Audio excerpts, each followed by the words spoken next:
In a quiet town of Cold Springs, population just under 4,000, people left their doors unlocked and waved at strangers.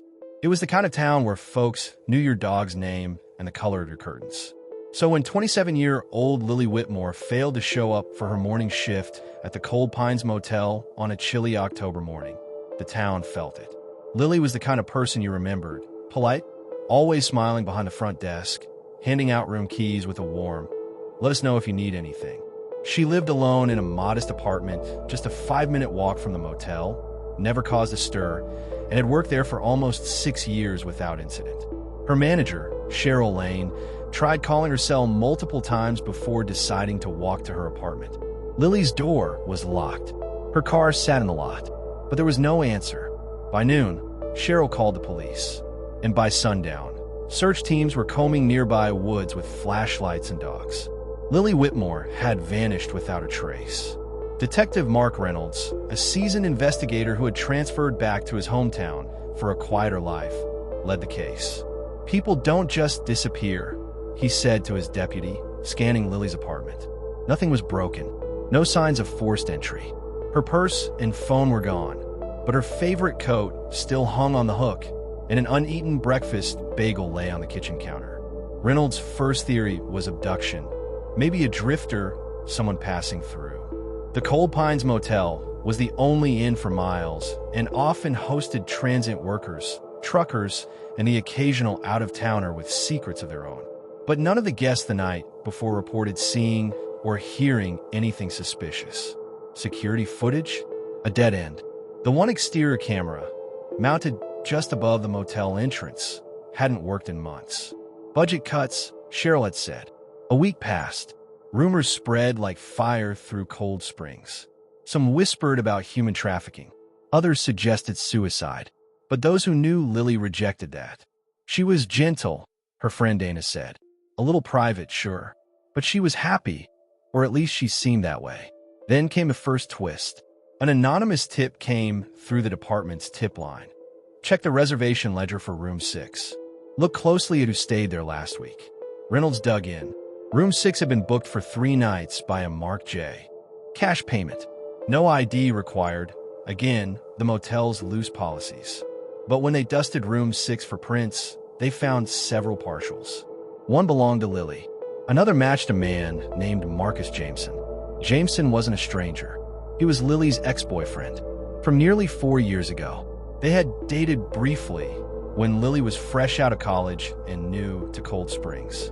It hadn't ended well, at least according to Dana.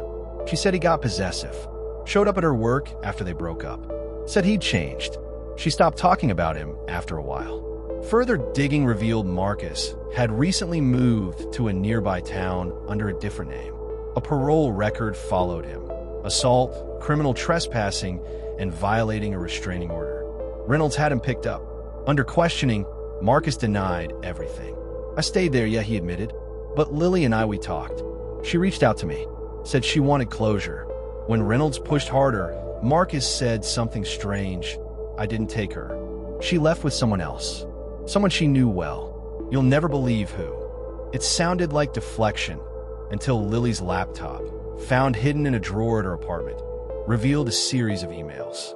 One of them, encrypted and only accessible through a side-loaded application, was a correspondence between Lily and none other than Cheryl Lane, her manager.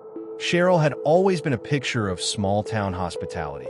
Conservative blouses, weekly church, always the first to organize charity drives. But beneath that wholesome image was a history no one knew. Years ago, Cheryl had been involved in a multi-state financial fraud ring.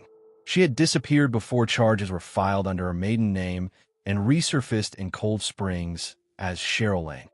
The emails between her and Lily hinted at blackmail.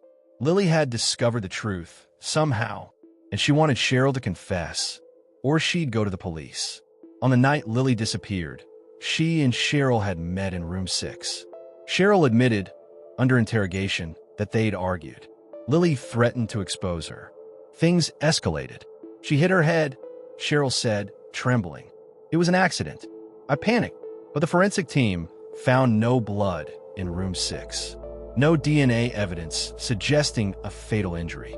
Then came the final reveal. 2 weeks after Cheryl's arrest, a local hiker found a shallow grave near the banks of Elk River. Lily's body was buried beneath loose soil and stones. An autopsy confirmed the cause of death: blunt force trauma to the skull, not consistent with a fall. The killer hadn't just panicked. She'd ensured Lily wouldn't talk. Cheryl confessed everything. She had lured Lily to room 6 under the pretense of discussing her resignation. She carried a tire iron in her handbag. She just wouldn't stop pushing, Cheryl said in court. I had to protect my life. The town of Cold Springs mourned Lily with candlelight vigils and silence that hung for weeks. Flowers were left outside the Cold Pines Motel, which closed its doors for good. The case of Lily Whitmore left scars on the town that may never heal. In her final journal entry, recovered from her laptop, she had written, I used to believe Cold Springs was the safest place on earth. But the truth is, even the kindest smiles can hide the darkest secrets. The motel is now abandoned, its sign faded and swaying in the wind. Room 6 remains locked, and the whispers never really stopped.